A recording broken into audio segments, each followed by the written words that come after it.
Begini sindiran pedas Fahri Hamzah ke Anies dan pembongkaran gaya berpolitik Anies.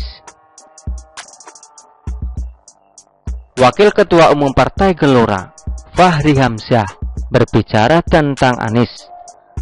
Dia belum lama ini, dia pernah bicara tentang koalisi perubahan yang tak kunjung mendeklarasikan Anies dan Cawapres karena bandar di balik layar masih belum sepakat.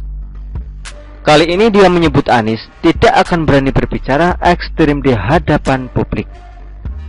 Fahri mengungkit, keberanian Anies terlihat dari rekam jejak Anies berpihak ke pemerintahan sejak zaman Presiden SBY.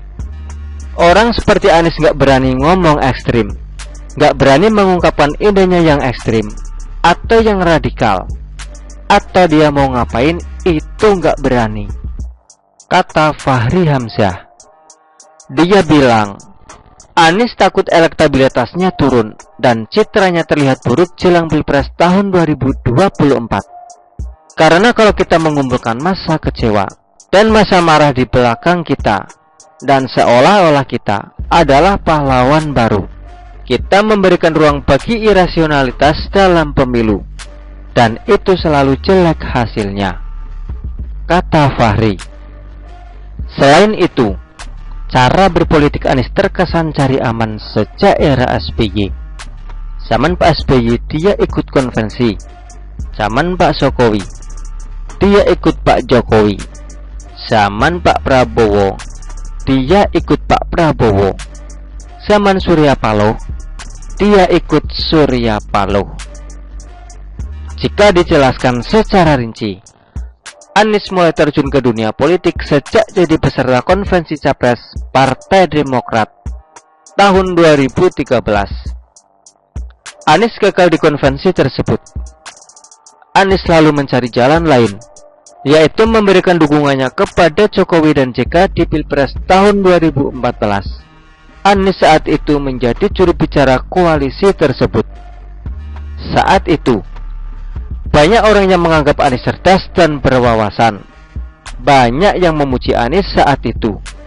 Pintar bicara sih. Hahaha. Semua terpukau dengan penjelasannya. Singkat kata, Jokowi dengan JK menang Pilpres tahun 2014. Anies kemudian diangkat sebagai Menteri Pendidikan dan Kebudayaan. Tapi sayang, jalannya tidak mulus. Anies kena reshuffle pada tahun 2016 dan digantikan oleh Muhadjir Effendi.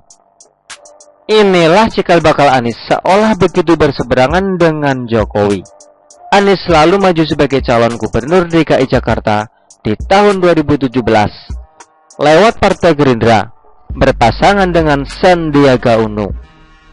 Anies bahkan pernah bilang saat dirumorkan akan ikut Pilpres tahun 2019 bahwa dia tidak akan mengkhianati Prabowo, takkan mendukung Prabowo dan sejenisnya. Anies saat itu mungkin tahu diri, karena berkat Prabowo, dia bisa menjadi gubernur DKI Jakarta. Alasannya karena saat itu, dalam konteks Pilpres tahun 2019.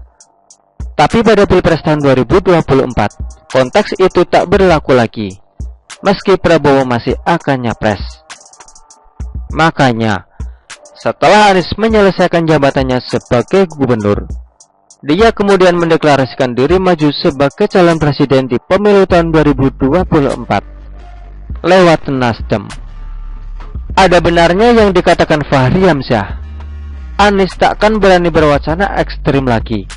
Beranikah Anies terang-terangan bilang akan membasmi intoleransi? Boro-boro basmi, malah Rizik dan kawan-kawan dirangkul dengan mesra bagaikan sahabat sejak kecil. Beranikah Anies basmi radikalisme?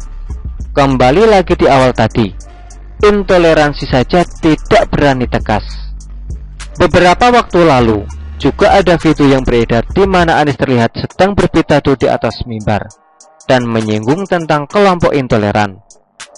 Dia bilang, manusia intoleran dan yang memilih kekerasan akan selalu ada. Dia lalu menyebut dua pilihan yang bisa dilakukan untuk menghadapi manusia intoleran, yaitu mendiamkan mereka atau justru menindak tegas.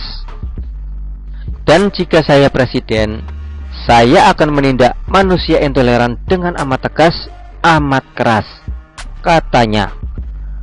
Menindak atau merangkul, toh Rizik ditindak tegas nggak? Yang ada malah ditemui, disambangi, dikunjungi dengan suasana yang sangat akrab. Beginikah model pemimpin yang harus kita percayai?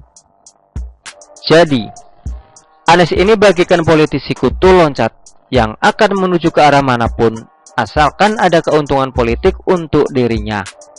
Selain itu, Anies juga suka menjual janji manis yang lebih mudah diucapkan dan lebih murah ongkosnya, yang kalau nantinya tidak bisa ditepati, cukup dengan alasan manis yang diputar ke sana kemari, sampai masyarakat bingung dan bosan. Jadi fokus Anies saat ini adalah menjaga citra politiknya agar jangan sampai rusak dan ternoda. Noda politik masa lalu harus dibersihkan dengan segera sebelum ketahuan banyak orang. Begitulah kura-kura. Artikel ini diambil oleh siwo.com dan ditulis oleh XRD. Bagaimana menurut Anda?